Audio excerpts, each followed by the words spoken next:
नमस्कार विद्यार्थी मित्रांनो, स्वागत आहे तुमचे माझ्या यूट्यूब चॅनेलवर।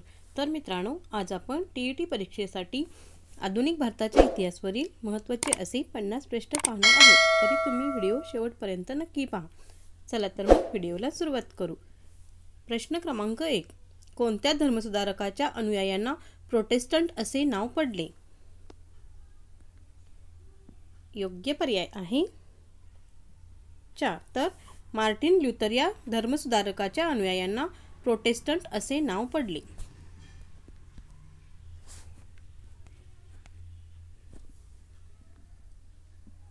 प्रश्न क्रमांक 2, बायबल हा ग्रंथ डॅश या भाषेत होता व ती भाषा सर्वसामान्यांना समजत नसे। योग्य पर्याय आहे 2। तर बायबल हा ग्रंथ लॅटिन या भाषेत होता व ती भाषा सर्वसामान्यांना समजत नसे। प्रश्न क्रमांक 3, आग्रा शहराचे संस्थापक कोण होते? योग्य पर्याय आहे 3। तर सिकंदर लोदी हे आग्रा शहराचे संस्थापक होते। प्रश्न क्रमांक 4, पृथ्वी प्रदक्षिणेची सागरी मोहीम डॅश याने सुरू केली। योग्य पर्याय आहे 1। तर पृथ्वी प्रदक्षिणेची सागरी मोहीम फर्डिनंड मॅगेलन याने सुरू केली। प्रश्न क्रमांक 5, कानू सन्याल कशाशी संबंधित होते? योग्य पर्याय आहे 4। तर कानू सन्याल हे कष्टकरी शेतकरी चळवळीशी संबंधित होते।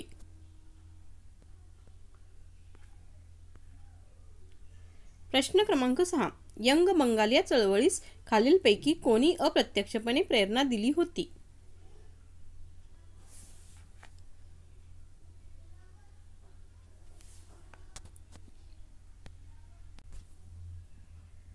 योग्य पर्याय आहे 2। तर सर हेनरी विवियन हे यंग बंगाल या चळवळीस अप्रत्यक्षपणे त्यांनी प्रेरणा दिली। प्रश्न क्रमांक 7, रॉयल इंडियन नेव्हीच्या पुढीलपैकी कोणत्या नौकेवरील सैनिकांनी 18 फेब्रुवारी 1946 रोजी संप पुकारला व तो त्यांनी कोठे पुकारला?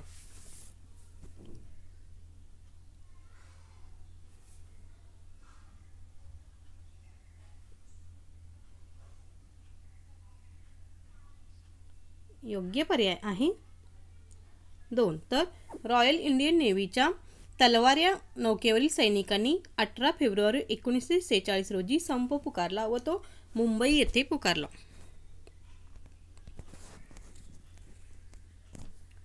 प्रश्न क्रमांक 8, डॉक्टर राधाकृष्णन आयोगाच्या शिफारशीनुसार डॅश या वर्षी भारतात विद्यापीठ अनुदान आयोगाची स्थापना झाली।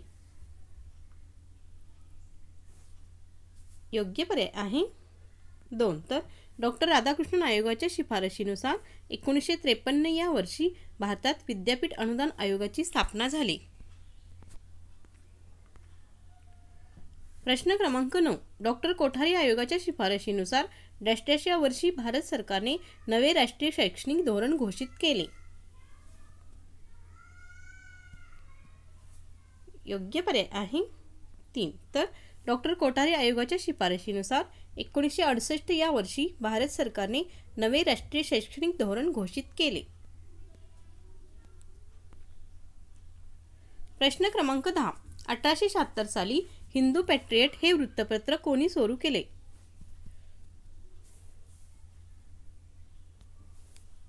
योग्य पर्याय आहे 4।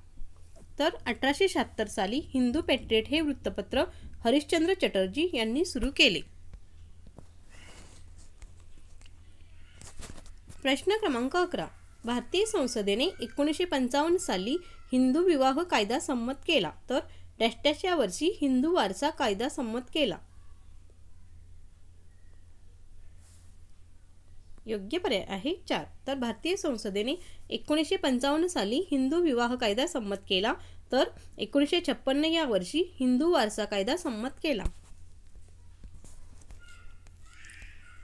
प्रश्न क्रमांक 12, विधवा पुनर्विवाहास मान्यता देणारा कायदा डॅश या वर्षी मंजूर झाला। योग्य पर्याय आहे 1. तर विधवा पुनर्विवाहास मान्यता देणारा कायदा 1856 यावर्षी मंजूर झाला. प्रश्न क्रमांक 13. कोणत्या गव्हर्नर जनरलने असा नियम केला की कंपनीच्या अधिकाऱ्यांनी खाजगी व्यापार करू नये? योग्य पर्याय आहे 2. तर लॉर्ड कॉर्नवालिस या गव्हर्नर जनरलने असा नियम केला की कंपनीच्या अधिकाऱ्यांनी खाजगी व्यापार करू नये. प्रश्न क्रमांक 14. राणीचा जाहीरनामा डॅश या गव्हर्नर जनरलने प्रसिद्ध केला? योग्य पर्याय आहे 1. तर राणीचा जाहीरनामा लॉर्ड कॅनिंग या गव्हर्नर जनरलने प्रसिद्ध केला.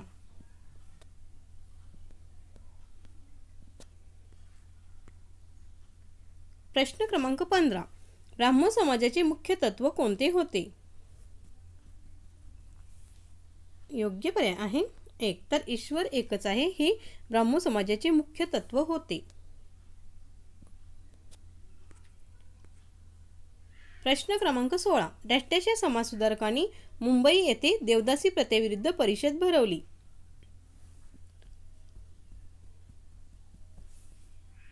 योग्य पर्याय आहे 2. तर विठ्ठल रामजी शिंदे या समाजसुधारकांनी मुंबई येथे देवदासी प्रथेविरुद्ध परिषद भरवली.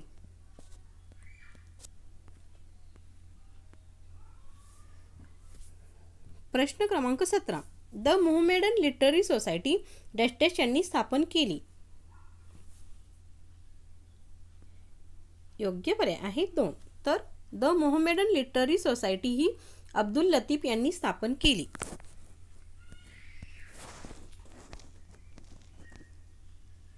प्रश्न क्रमांक 18. राममोहन रॉय यांच्या मृत्यूनंतर डॅश ब्राह्मण समाजाची आठवड्याची प्रार्थना घेत असत?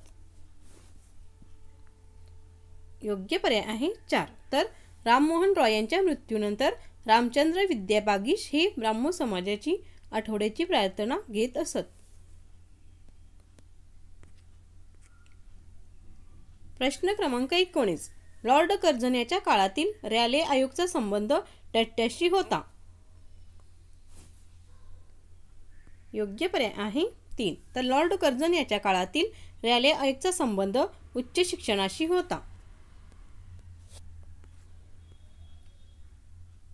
प्रश्न क्रमांक 20. काँग्रेसने आपल्या खालील अधिवेशनात जहालांचा चतुसूत्री कार्यक्रम मंजूर केला?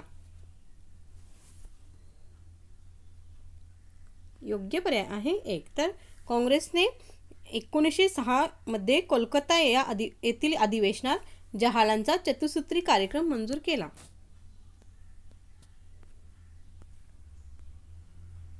प्रश्न क्रमांक 21. काँग्रेसने महात्मा गांधींचा असहकाराचा ठराव खालील अधिवेशनात मंजूर केला? योग्य पर्याय आहे 1. तर काँग्रेसने महात्मा गांधींचा असहकाराचा ठराव हा नागपूर येथील अधिवेशनात मंजूर केला.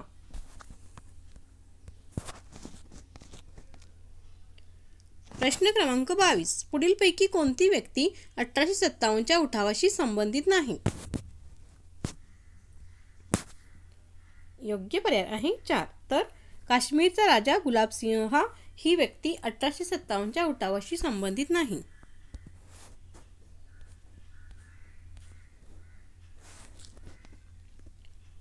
प्रश्न क्रमांक 23. द ग्रेट रिबेलियन या पुस्तकाचे लेखक कोण? योग्य पर्याय आहे 2. तर अशोक मेहता हे द ग्रेट रिबेलियन या पुस्तकाचे लेखक आहेत. प्रश्न क्रमांक 24. खालीलपैकी स्वराज्य पक्षाचे संस्थापक सदस्य कोण होते? योग्य पर्याय आहे 3. तर चित्तरंजन दास हे स्वराज्य पक्षाचे संस्थापक सदस्य होते. प्रश्न क्रमांक 25. खालीलपैकी कोणत्या कायद्या वा योजनेत अस्पृश्यांसाठी स्वतंत्र मतदारसंघ तयार करण्याची तरतूद होती?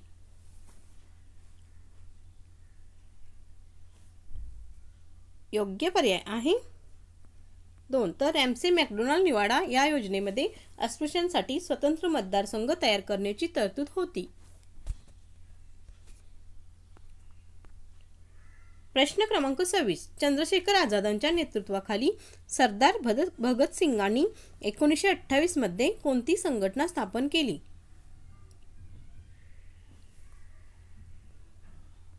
योग्य पर्याय आहे 3. तर चंद्रशेखर आझादांच्या नेतृत्वाखाली सरदार भगतसिंगांनी 1928 मध्ये हिंदुस्थान सोशलिस्ट रिपब्लिकन असोसिएशन ही संघटना स्थापन केली. प्रश्न क्रमांक 27. एल्फिन्स्टन कॉर्नवॉलिस व मनरो यांच्या प्रचलित महसूल पद्धती नाकारून तिसरी कोणती पद्धत स्वीकारली? योग्य पर्याय आहे 4. तर एल्फिन्स्टन कॉर्नवॉलिस व मनरो यांच्या प्रचलित महसूल पद्धती नाकारून मौजेवारी ही तिसरी पद्धत स्वीकारली.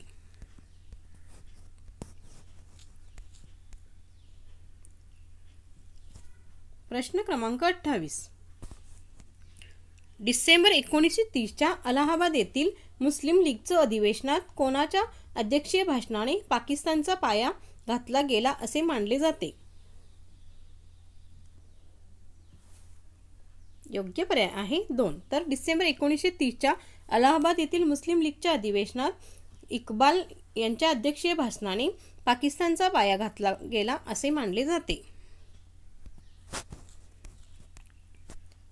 प्रश्न क्रमांक 30. जिना हौसी प्रसिद्ध ऐतिहासिक वस्तू खालीलपैकी कोठे आहे? तर जिना हौसी प्रसिद्ध ऐतिहासिक वास्तू मुंबई येथे आहे.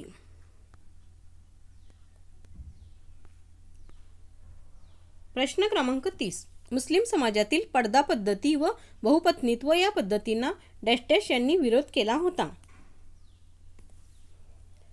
योग्य पर्याय आहे 1. तर मुस्लिम समाजातील पडदा पद्धती व बहुपत्नीत्व या पद्धतींना सर सय्यद अहमद खान यांनी विरोध केला होता.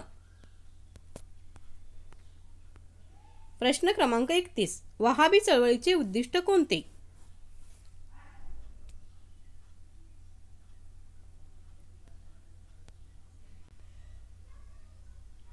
योग्य पर्याय आहे 4. तर मुसलमानांचे राज्य स्थापन करणे हे वहाबी चळवळीचे उद्दिष्ट आहे. प्रश्न क्रमांक 32. बनारस हिंदू विद्यापीठाची स्थापना कोणाच्या पुढाकाराने झाली? योग्य पर्याय आहे 4. तर पंडित मदन मोहन मालवीय यांच्या पुढाकाराने बनारस हिंदू विद्यापीठाची स्थापना झाली.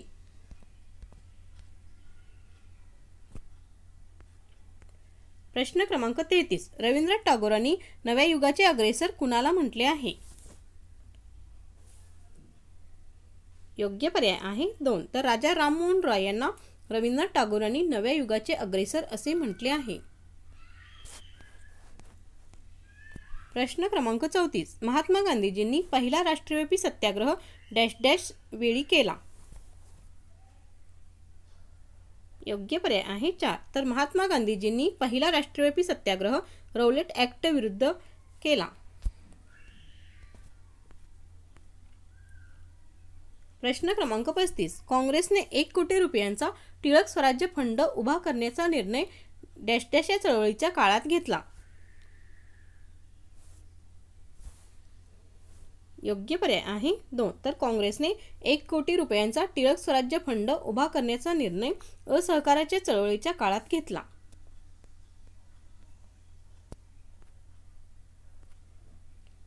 प्रश्न क्रमांक 36. काँग्रेसने 1929च्या लाहोर अधिवेशनात खालीलपैकी कोणता दिवस स्वातंत्र्य दिन म्हणून पाळावा असा निर्णय घेतला? योग्य पर्याय आहे 1. तर काँग्रेसने 1929च्या लाहोर अधिवेशनात 26 जानेवारी हा दिवस स्वातंत्र्य दिन म्हणून पाळावा असा निर्णय घेतला. प्रश्न क्रमांक 37. सविनय कायदेभंगाच्या चळवळीच्या काळात कोणत्या शहरात लष्करी कायदा पुकारण्यात आला? योग्य पर्याय आहे 1. तर सविनय कायदेभंगाच्या चळवळीच्या काळात सोलापूर या शहरात लष्करी कायदा पुकारण्यात आला.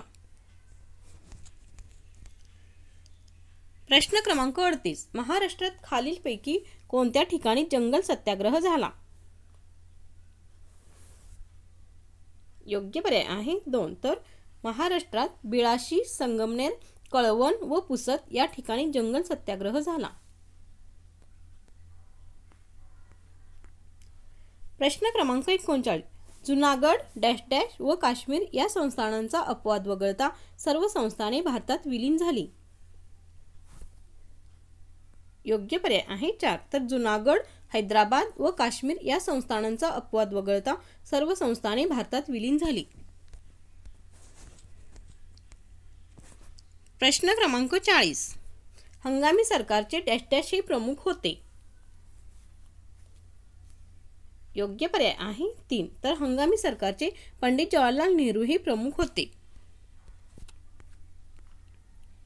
प्रश्न क्रमांक 41.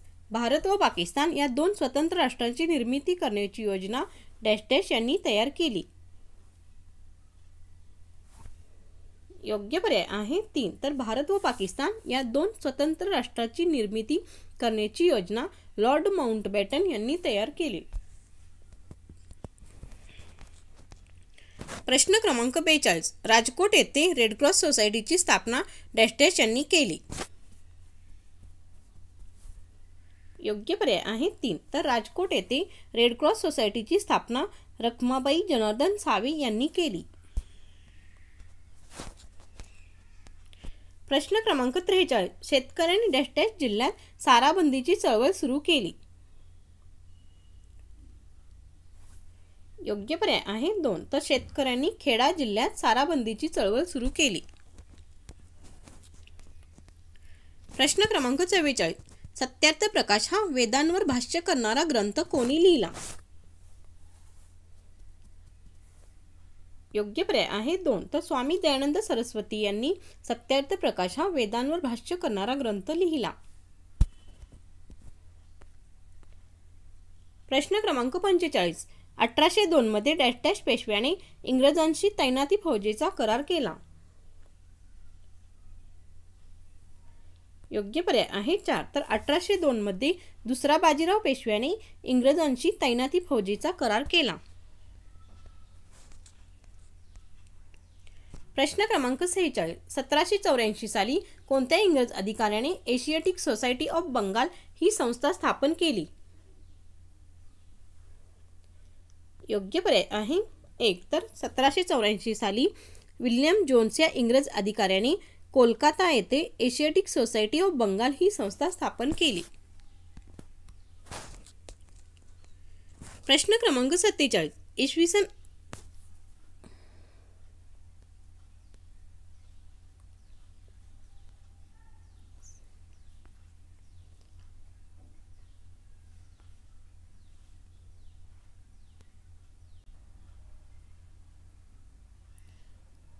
प्रश्न क्रमांक 47. इसवी सन 1453 मध्ये ऑटोमन तुर्कांनी डॅश डॅश हे शहर जिंकून घेतले. योग्य पर्याय आहे 2. तर इसवी सन 1453 मध्ये ऑटोमन तुर्कांनी कॉन्स्टँटिनोपल हे शहर जिंकून घेतले. प्रश्न क्रमांक 48. इंग्रजांच्या बेकायदेशीर व्यापाराला आळा घालण्याचा प्रयत्न डॅश डॅश याने केला. योग्य पर्याय आहे 2. तर इंग्रजांच्या बेकायदेशीर व्यापाराला आळा घालण्याचा प्रयत्न मीर कासिम याने केला. प्रश्न क्रमांक 49. जोसेफ मॅझिनी या प्रसिद्ध इटालियन क्रांतिकारकाचे स्फूर्तिदायी चरित्र कोणी लिहिले. योग्य पर्याय आहे 2. तर वि. दा. सावरकर यांनी जोसेफ मॅझिनी या प्रसिद्ध इटालियन क्रांतिकारकाचे स्फूर्तिदायी चरित्र लिहिले. प्रश्न क्रमांक 50. ऑल इंडिया वुमेन कॉन्फरन्स या संस्थेची स्थापना कोणी केली.